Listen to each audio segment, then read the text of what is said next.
Tout a été dit, ou presque. Madame la ministre, cher Georges Paul-Langevin, mesdames les parlementaires, monsieur le maire, cher Jean-Pierre Lecoq, merci de nous accueillir, merci de m'avoir invité ici, de traverser la frontière entre le 7e et le 6e, c'est très difficile. Et je retrouve avec plaisir ce quartier que je connais bien, cher Claude Rib, mesdames et messieurs. Je suis heureux, à mon tour de le souligner, je suis heureux d'être parmi vous pour rendre hommage, une nouvelle fois, au chevalier de Saint-Georges, né dans une société où la couleur de peau dictait le destin. Se rappeler, le commémorer, c'est faire surgir du passé une parole d'avenir. C'est redonner une voix à un récit enfoui, à une mémoire effacée. Cela vient d'être dit, la vie du chevalier est une singularité de l'histoire. Né esclave en Guadeloupe, Joseph Bologne a défié son siècle. Il s'est imposé, vous l'avez rappelé, monsieur le maire, comme un grand escrimeur, militaire de rang, un musicien et un compositeur de génie surtout. Colonel de la Légion des Américains du Midi, régiment de volontaires antillais engagés pour défendre la République, Saint-Georges incarne au fond un destin d'émancipation dans une France qui était minée par les inégalités et par le racisme. Malgré sa grande popularité au XVIIIe siècle, il a ensuite été injustement répudié de l'histoire, relégué au second plan et victime, au fond, d'une nouvelle inégalité, celle de l'effacement, jusqu'à ce que beaucoup, dont vous, Claude, vous avez retrouver, fait revivre sa mémoire. Alors, rendre hommage au chevalier de Saint-Georges aujourd'hui, en ce 27 avril, jour en effet de l'abolition de l'esclavage et du décret signé par Victor Schœchler, ce n'est pas un hasard du calendrier. C'est en effet un acte de vérité. Car parler du chevalier, c'est aussi évoquer l'histoire de notre pays, qui a pratiqué l'esclavage et la colonisation. Oh, je connais tous les termes du débat sur la mémoire, sur la repentance. Mais disons clairement les choses. La France a un devoir de mémoire envers ses anciennes colonies, envers ses territoires ultramarins.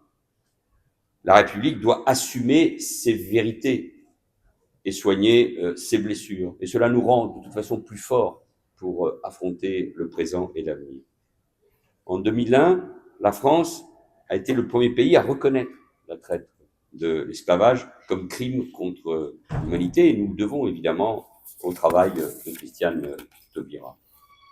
Le devoir de mémoire est un impératif, appelons-le moral, politique, historique en tout cas, une condition essentielle pour que les souffrances du passé, dont il faut comprendre que les traces existent toujours dans les sociétés ultramarines et chez nos compatriotes ultramarins, d'une certaine manière, vous l'avez entendu il y a un instant, ne soient ni oubliées, ni banalisées. Et la mémoire doit nous armer contre le racisme, la haine de l'autre, l'antisémitisme évidemment, contre les préjugés et les discriminations qui existent toujours dans nos sociétés, contre toutes ces intolérances qui aujourd'hui, plus que jamais, nous empoisonnent. Mais en commémorant le chevalier, nous ravivons l'esprit des Lumières. C'était un homme des Lumières, un Voltaire de la musique selon l'abbé Grégoire. On l'avait appelé le Mozart noir. En tout cas, c'est ainsi que nos contemporains l'ont souligné, peut-être pour vendre davantage son image et oublier d'abord, et vous l'avez dit avec des mots très forts, cher Claude Rib, que la musique n'a rien à voir avec la couleur. Et vous le soulignez, cet abbé Grégoire, un de ces personnages glorieux de la Révolution française, a une rue ici, pas très loin, comme d'autres grands hommes, vous l'avez aussi. Lorsque la musique du chevalier accompagne le vol de la première femme à monter en ballon en 1798, elle devient le symbole d'une liberté conquise, brisant les carcans iniques imposés par la société de son temps. Et c'est au fond un acte profondément poétique et un acte résolument émancipateur, une déclaration contre une forme d'ordre établi, contre une société qui voulait maintenir d'une manière ou de l'autre les oppressions en place. Le chevalier est donc un esprit de liberté, de progrès et d'émancipation, une vision universelle, intemporelle, qui, je le crois, fait écho en chacun de nous. Vous pensez que je suis un spécialiste du chevalier de Saint-Georges? Non, pas du tout.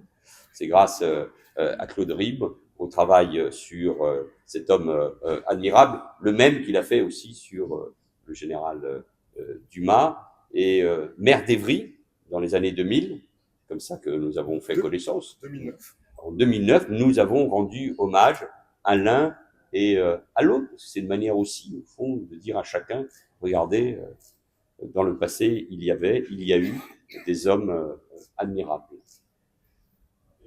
À travers cette plaque, nous honorons un homme singulier, donc, mais également un héritage, celui des cultures ultramarines qui trop longtemps n'ont pas eu de voix au chapitre. Et parler de culture au pluriel, c'est nécessairement souligner qu'elle naît au carrefour des influences entre traditions locales et apports venus d'ailleurs. Nos outre-mer, j'en suis le ministre, les plus jeunes, ils ont entendu que j'étais Premier ministre. Ils ont dû croire qu'il y a eu un changement de gouvernement ce matin. Quand on a été Premier ministre, on l'est jusqu'au bout, sauf si... Bref. Nos outre-mer, calmons-nous, abritent de nombreux talents. Elles sont des foyers de création et d'innovation permanente. Et comme Saint-Georges, ces cultures sont le fruit d'histoires aussi riches que complexes, parfois marquées évidemment par la douleur, mais toujours au fond porteurs d'une résilience et d'une créativité remarquable. Le devoir de mémoire que j'évoquais appelle des engagements concrets. Il exige des politiques ambitieuses, même si elles doivent toujours être d'abord basées sur la vérité historique. La mémoire, si elle est lucide, peut devenir, doit devenir, est une clé de la réconciliation. Et cette réconciliation ne peut être fondée donc que sur la vérité, sur la reconnaissance des souffrances, sur la valorisation des héritages longtemps méprisés. Et en tant que ministre des Outre-mer, je suis évidemment profondément attaché à cette mission. Je ne veux pas nier, je ne veux pas oublier, et je ne veux pas non plus utiliser cela pour diviser. Je veux réconcilier et regarder vers l'avenir pour poursuivre l'écriture de notre histoire commune, celle de la France, qui est riche, qui est complexe, qui est parfois douloureuse, avec ses ombres et ses lumières, comme le souligne le très beau texte du préambule des accords de Nouméa pour la Calédonie. Ces ombres et ces lumières font partie évidemment de notre histoire, d'une histoire commune, donc assumée et réconciliée. Du MAC de la Guadeloupe à la Biennale de Venise, du biopic de Frantz Fanon à l'exposition exceptionnelle sur l'œuvre de Guillaume Lethière, que j'ai découvert avec vous, là aussi, cher Claude, ces voix doivent être entendues et pleinement inscrites dans notre récit national. C'est tout l'objet aussi de l'exposition, je vous la conseille pour ceux qui ne l'ont pas visitée, de l'exposition Paris Noir au Centre Pompidou, qui fait briller plus de 3000 œuvres de 154 artistes noirs, beaucoup d'Américains, trop peut-être d'Américains, dont 30 ultramarins, même s'il y en a beaucoup plus à pouvoir exposer, je vous l'accorde. Preuve que leur empreinte est immense et que leur mémoire est vivante. Il faut poursuivre ce travail. Georges Paul-Langevin, ministre des Outre-mer, quand j'étais Premier ministre, est celle qui, par exemple, a ramené le crâne du chef Ataï, qui était un chef kanak, qui s'était opposé aux colonisateurs et l'a apporté en 2014 en Nouvelle-Calédonie. Le président de la République a ouvert un certain nombre de débats, certains posent les fondements parfois d'un certain nombre de polémiques, c'est vrai sur l'Algérie, mais il y a tout un grand débat qui s'est ouvert avec le Cameroun. J'étais avec lui à Madagascar il y a 48 heures. Là aussi, il faut révéler ce qu'a été l'histoire, parfois très difficile de la colonisation, mais parfois avec des interlocuteurs qui acceptent de travailler à cette mémoire qui est douloureuse des deux côtés. Ce travail est indispensable, et évidemment avec Haïti, ça a été fait encore il y a quelques jours, parce qu'il faut, au moment des 2 siècles de l'indépendance de ce pays qui nous est si cher et qui souffre autant, tous ces sujets, il faut les aborder de la manière la plus lucide possible. Et je souhaite que le ministère dont j'ai la responsabilité porte la mémoire de nos Outre-mer, une mémoire, encore une fois, si possible, partagée et apaisée. Cher Claude, vous qui travaillez sur cette mémoire oubliée depuis tant d'années, et je veux souligner l'extraordinaire travail d'historien qui est le vôtre. Je souhaite que nous puissions faire appel à votre expertise pour mener, entre autres, des recherches approfondies sur l'histoire du ministère des Outre-mer, ancien ministère des colonies depuis 1911, et sont bâtis l'hôtel de Montmorin, rue Oudinot. Je suis sûr que nous allons découvrir plein de choses ensemble grâce à vous. Et je souhaite que le ministère prenne toute sa place au service du rayonnement, de la culture et de la mémoire des 1000 visages de la France ultramarine, qui sont plus que jamais un atout pour notre pays et qui doivent rayonner ces territoires ultramarins par eux-mêmes dans chacun des espaces régionaux dans lesquels ils se situent. Ultramarins, escrimeurs, compositeurs, hommes des Lumières, le chevalier de Saint-Georges était tout cela à la fois. Et faire vivre son héritage, comme celui de tant d'autres, c'est tout simplement faire battre le cœur de la République, c'est refuser l'oubli, c'est retisser les liens de l'opposition aux identités plurielles, c'est cette pluralité qui la rend forte, belle et universelle. Je suis profondément un républicain qui croit à la laïcité, au fait qu'on partage des valeurs communes, mais avec Claude Rib, je partage une conviction. Le métissage est notre richesse. Parliez du Conseil de Paris, mais comme on critique souvent notre pays, avec le président de la République, il se trouve que nous étions 3 ministres l'autre jour, de bons Français.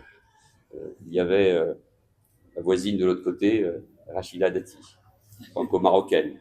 Il y avait le ministre de la francophonie, qui est le premier ministre mahorais, Thani Mohamed Souali. Et il y avait le ministre des Outre-mer, né en Espagne et naturalisé français à l'âge de 20 ans.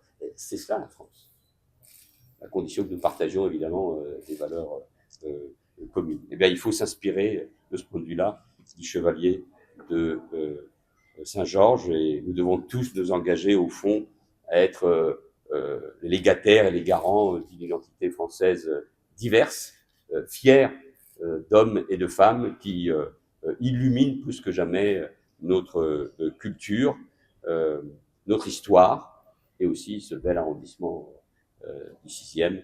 Merci beaucoup et au fond, pensons à ce chevalier Saint-Georges, à sa musique que j'ai entendue il y a déjà quelques années retentir notamment à l'église Saint-Germain-des-Prés, mais que vous pouvez entendre de 1000 manières. Elle est incroyable, elle est universelle et au fond, c'est l'universalisme qui nous relie plus que jamais. Merci à tous.